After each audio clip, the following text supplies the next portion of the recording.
Well, hello, and welcome to Sisters Speak Artist Chat. And today I have Jacqueline Brown-Benefield with me, Amara Grandison, Freyjane Johnson, Ocea, and Candace Nicholas-Lippman.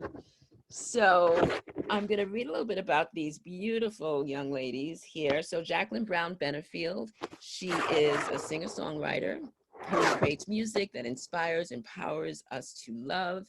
She has performed as an opening act for Mary J. Blige and Brian McKnight and some others, and in ensembles on NBC's The Voice and HBO's Ballers. She currently sings at various spiritual centers in the LA area. Then we have Amara Grandison. She is an actor and teaching artist. She's originally from Brooklyn, a recent alum of UC San Diego's MFA acting program. And she has done some off-Broadway, Carnegie Hall, the Hall Playhouse, and she's just a lovely, lovely lady that I'm happy to have here. Happy to have all my ladies here. Next, we have Freyjane Johnson, who is a rapper, and she is a lyricist, actor, and all-around entertainer. This year, she has been keeping herself busy with working on her music and developing her artistic portfolio. She has a BA in theater arts and dance from California State University, Los Angeles, and she is currently working on her musical debut and looking for projects to challenge and maximize her talent that she has to offer. Ocea is a spoken word artist, and she has been performing spoken word since 2012. She writes and speaks about growing up as a Black lesbian in a religious family, her life as a single mom, her experience of homelessness in Los Angeles, and the nuances of growing up with a Black father and an Asian mother. Candace Nicholas-Lippman, she is a poet, actress. She is an arts educator. She has a recurring role on the Freedom Hulu television series, Good Trouble, and a recurring role in the new Facebook Watch series, Airport Security Squad. And she has a guest star role on Grey's Anatomy, which is very cool because I did Grey's Anatomy too, yes.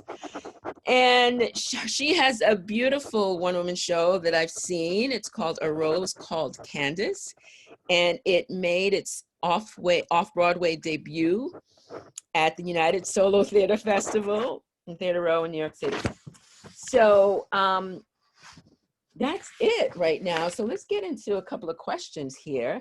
So you guys should know, because we've been posting it all over social media, that Sisters Speak is happening this Saturday, 7 p.m. on the West Coast, 10 p.m. on the East Coast. And I just want to have a little chat with my ladies here because I have assembled a really beautiful assortment of talent, and I'm happy to, and I'm excited about sharing them with you. So my first question is, I just want to get an idea of what your inspiration for creating your art is. And so anybody can start, whoever would like to take a swing at that. I'll start. Okay.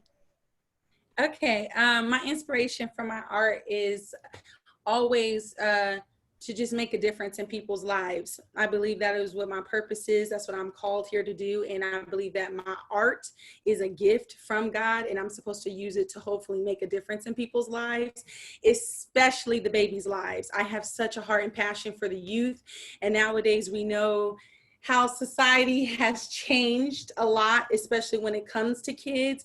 And a lot of, I hear a lot of babies what their aspirations and stuff are and what they want to be. And it's no longer, you don't really hear them say, I want to be an astronaut. I want to be the president. It's like, I want to be the next Instagram model, or I want to be the next twerker, you know, and I literally hear this from the babies and it breaks my heart.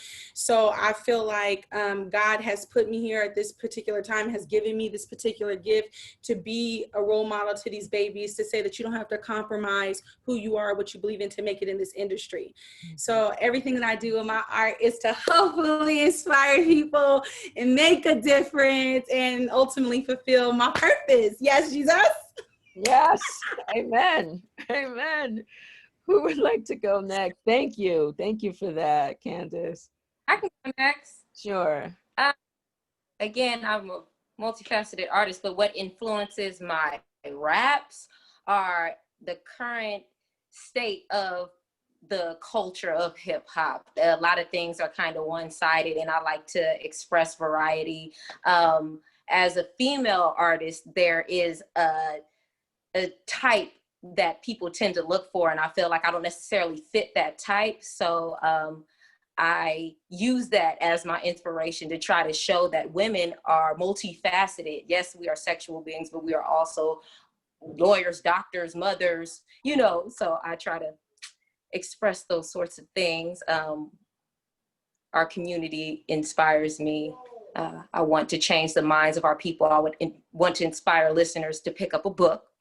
Mm-hmm. And that's essentially it. Black power type music, things that make you feel royal, things that make you remember what you, who you are. So yeah. Yes. Beautiful. Beautiful. Thank you. I'm willing to go next. Okay. What inspires me? Life, actually. Life, my experiences, what I'm here to learn, what I'm here to share, how I'm here to grow. And it really just comes back to, for me, for what I've learned in my personal journey, is that everything comes back to love. Love of self, love of each other in a really meaningful way, love of life. And usually my songs, so it's as I'm looking at them, and you know what comes to me when I write is like when I'm moving through something, or something that touches me deeply, or something that really evokes feelings of joy, or feelings of, even if I'm feeling a little like, but then there's like some insight or some revelation that I get, and it's kind of like an arc, and that's what a lot of my songs are. It's an arc of, you know, I'm feeling this right now. I'm in this particular area of pain or of uncertainty. And however, within that, there's also light. There's also a way to move through that uncertainty, to come out on the other side. And so, so just what inspires me is life. And of course, I want to use my voice as an instrument of love and sharing and caring and kindness and compassion and all of these things, while I learn to be that at the same time. So, yeah. Mm-hmm. Nice. Thank you. Yeah. Thank you. I can go. I once heard Anna Devere Smith say, when you are fretting about something, write about it. And there has been a lot of fretting going on, particularly this year. And I find that for me personally, I've been in solitude in 2020 more than I have my whole life. So I'm doing a lot of fretting internally, and poetry, which has been a medium that has not really been my go-to artistic medium. I'm an actor, I'm a singer, piano occasionally sometimes, but actually writing out my own words onto a piece of paper and reciting them, and there being some sort of meter or scansion to it, has always been something that has scared me. But I think that there has been such a driving force to move in this era that we're in now. And I suppose I was just fretting so much that I didn't really have the opportunity to fret about how my art sounded. And there was just a necessity to communicate.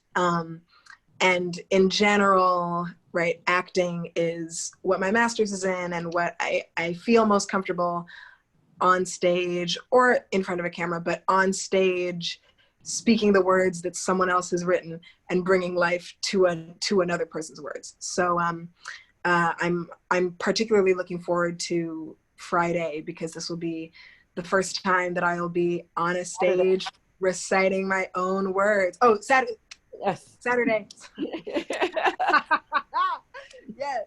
But yes, I am particularly excited for Saturday, because I think that there will be a new level of communication that I think every artist yearns for, whatever your medium might be. So Yes, thank you for sharing that, because it's like we can create art and do it by ourselves, right?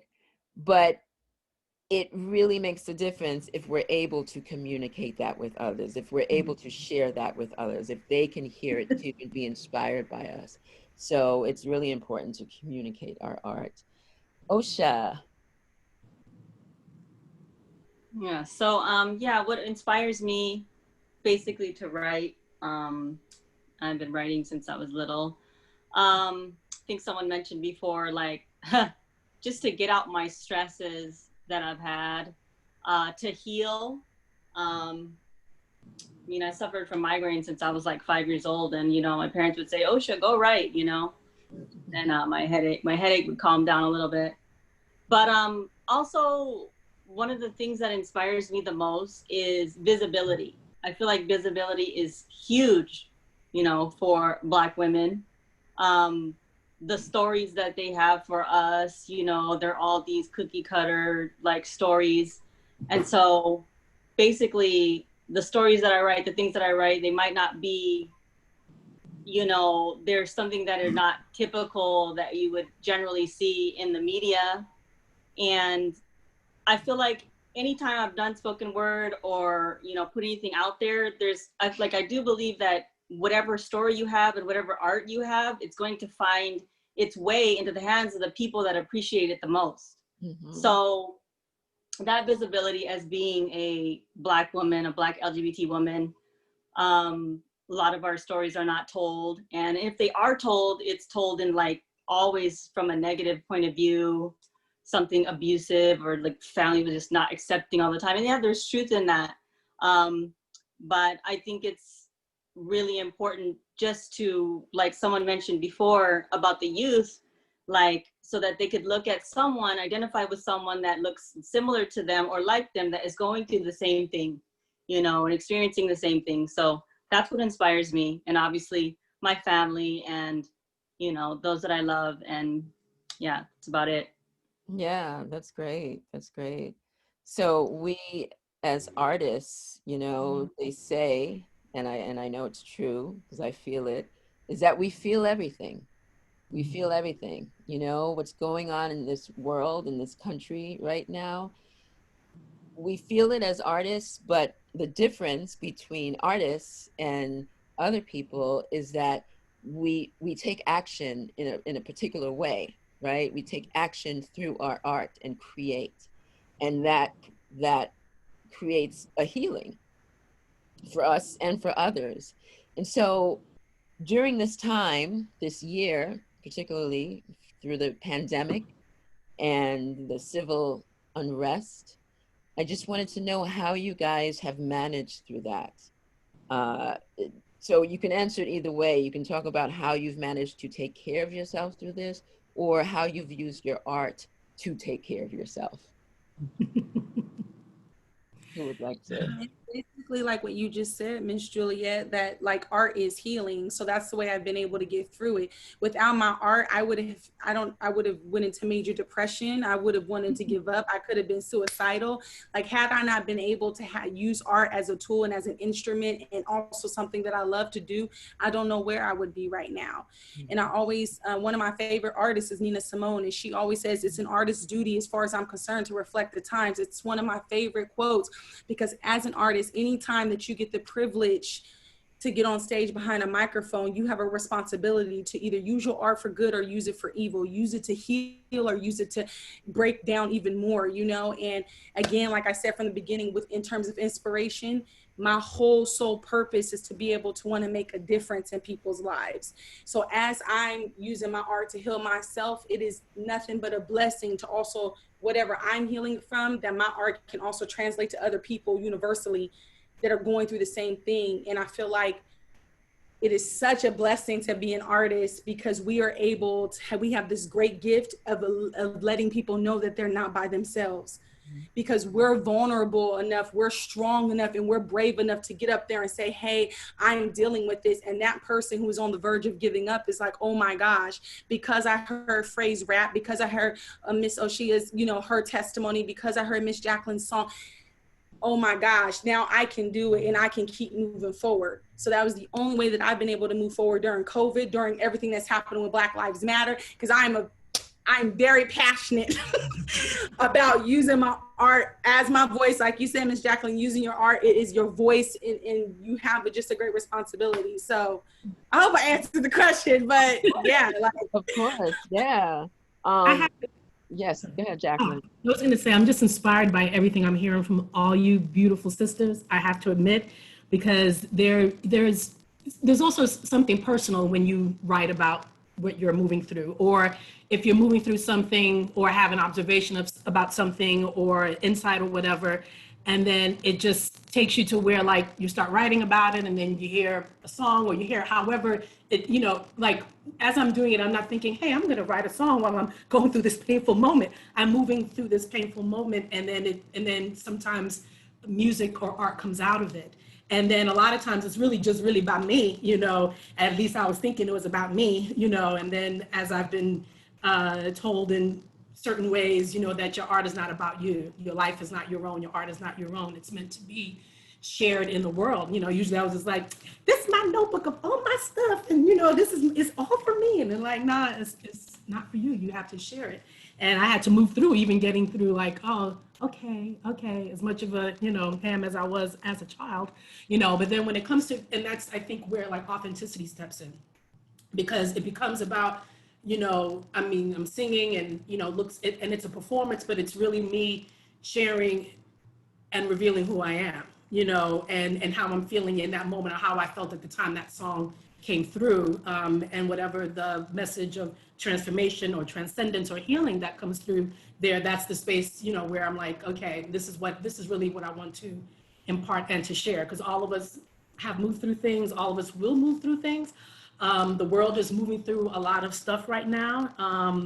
I've been able to pretty much keep it together, in a really like positive way. Of course, there's moments where you get triggered, but I know overall there's a lot of things that are happening right now, because there's a lot of shift and change going on.